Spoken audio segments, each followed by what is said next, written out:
How did teams fare in Foster Griffin, Mize, Heliot Ramos, and Lars Nootbaar deals? The Athletic has live coverage of the 2026 MLB Trade Deadline. The final hours of the MLB Trade Deadline saw a multitude of deals as teams jockeyed for talent before the stretch drive. Here's a look at 4 trades involving big league players and some intriguing prospects. 1. Cleveland Guardians acquire LHP Foster Griffin from the Washington Nationals in exchange for LHP Will Dion, LHP Josh Hartle, RHP Kendeglys Virguez, and of Nick Mitchell. Foster Griffin has been unbelievable in his return from NPB, making him one of the best, if slightly undertold, stories of the 2026 season. Tired of spending forever chopping vegetables? This all-in-one prep tool dices and spiralizes ingredients directly into a handy container, helping make salads, sides, and meal prep faster and less messy. Want to get the best verified deal and see full details? Visit grabdeal.us/2 right now. Even though he's a rental, I'm surprised all the Nats got was a package of fringe guys, with lefty Josh Hartle, number 18, the top-ranked prospect heading back from Cleveland. Advertisement: Griffin should be the favorite pitcher of every fan complaining about how all anyone does now is try to throw 98 with huge spin. He's a cutter/sweeper/changeup guy now, having reinvented himself in 3 years in Japan, and StatCast has him throwing 7 different pitches this year. He lives on the edges of the zone with everything but the cutter and four-seamer, and doesn't walk anyone. With a 5.7% walk rate this year, that's lower than anything he posted in the minors. My colleague Tyler Kepner has been raving all afternoon in Slack about how much Griffin understands the craft of pitching, and it just makes me like him more. Griffin, not Tyler. Jury's still out on that guy. The Guardians' current rotation has been a rock this year, making every start but one, so this wasn't a clear need. Still, Griffin is an upgrade over Slade Cecconi and would slot into the playoff rotation ahead of Joey Cantillo. Hartle is a polished lefty with a 55 changeup and an average slider, but he sits 90-92 mph with a fringy cutter, and neither pitch misses bats. The formula can work if either of the first 2 pitches becomes a real out pitch, and if he can be a plus control guy, which he was as a sophomore at Wake Forest but really hasn't been since. He's walked 9.2% of batters this year, and probably would need to cut that by a third or more to be a big league starter, kind of the way Griffin has become a plus control guy with his own marginal velocity. Will Dion is a lefty reliever with a plus changeup, sitting 90-91 with below-average breaking stuff. He has faced 35 left-handed batters in the minors this year, and they have hit against him. He was actually better against lefties in the majors, but it's still not good. Right-hander Kendeglys Virguez is a straight reliever who's up to 100 with a slider that's at least a 60. Lefties have destroyed him this year, including a .434 OBP. Nick Mitchell is a slap-hitting outfielder who doesn't chase or whiff much but has no power and puts the ball on the ground a ton. It's a handsy swing, and he doesn't rotate his hips well to try to get something from his lower half. He's hitting in Double-A this year as a 22-year-old. Advertisement: it just doesn't add up to much for me. It's hard to see any of these guys becoming more than a replacement-level big leaguer, although I could at least sketch out a scenario where that happens for Hartle.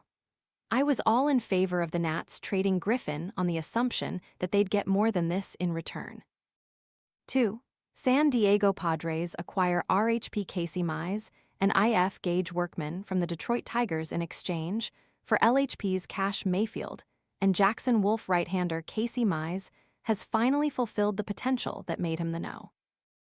1 overall pick back in 2018, he missed most of 2022 due to Tommy John surgery, took a big step forward in 2025, and this year has shown plus control and command of a 3-pitch mix where all 3 are above-average weapons. His calling card in college was a splitter, and he still throws one, although it's not as filthy as it was at Auburn. He had a ton of trouble with it last year, while this year he's getting more glove-side run to it and dropping some further below the zone. He might be the Padres' best starter now, and with Michael King and Robbie Ray, they have a viable front three to compete in any playoff series if they get there.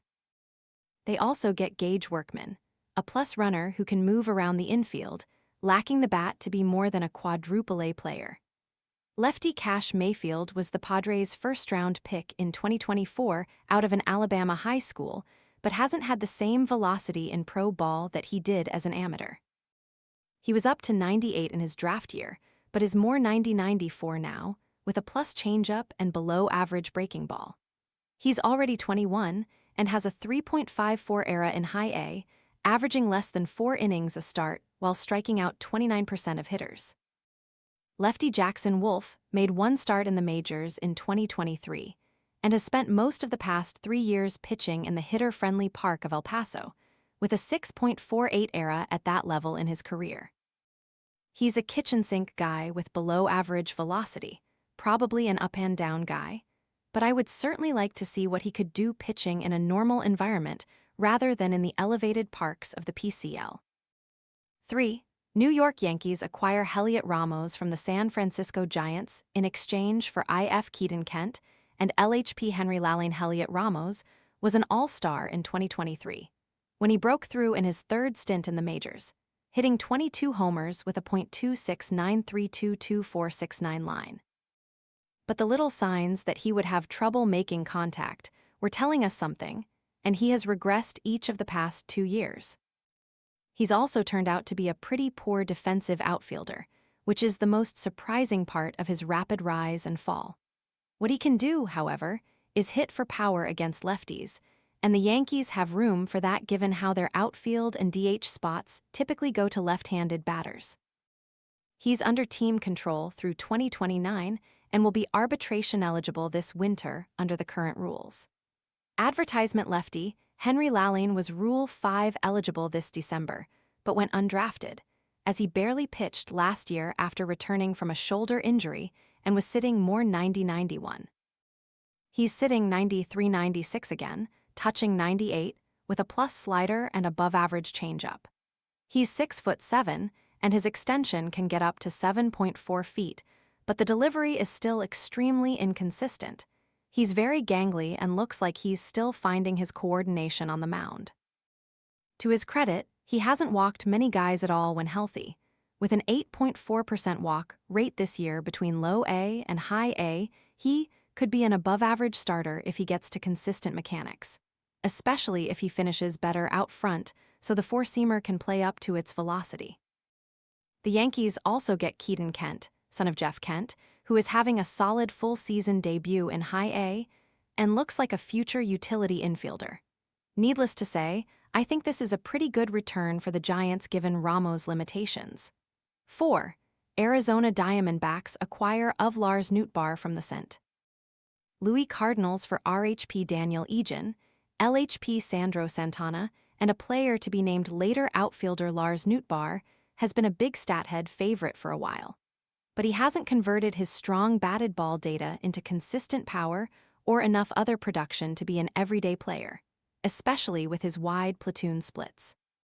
He's an upgrade over recently signed Max Kepler, who's also a left-handed hitter but hasn't been productive at the plate since 2023. Right-hander Daniel Egan has had 2 problems this year. Lefties hit him hard, and he's made half his starts at Amarillo, where the ball flies out to center. He's 92-94 with a hammer breaking ball, however, and could be a good big league reliever with no adjustments. Given the way the Cardinals develop pitching now, however, I would bet the house he'll show up later this year or next spring with a kick change, split, or something else to try to give him the third pitch he'll need to be a back-end starter. Lefty Sandro Santana is already in the bullpen, pitching quite well so far in 15 innings for Amarillo. Left-handed batters are 8 for 64 off him with no extra base hits, and he's struck out 42.4% of them so far. He's fastball slider from a low 3/4 slot, up to 98 with nothing for righties, and I don't think adding a pitch will be as simple with that slot or his everything hard approach. Lefty specialists aren't a thing anymore, but that's what he is right now. Anything to help him keep right-handers in check would make him a big leaguer.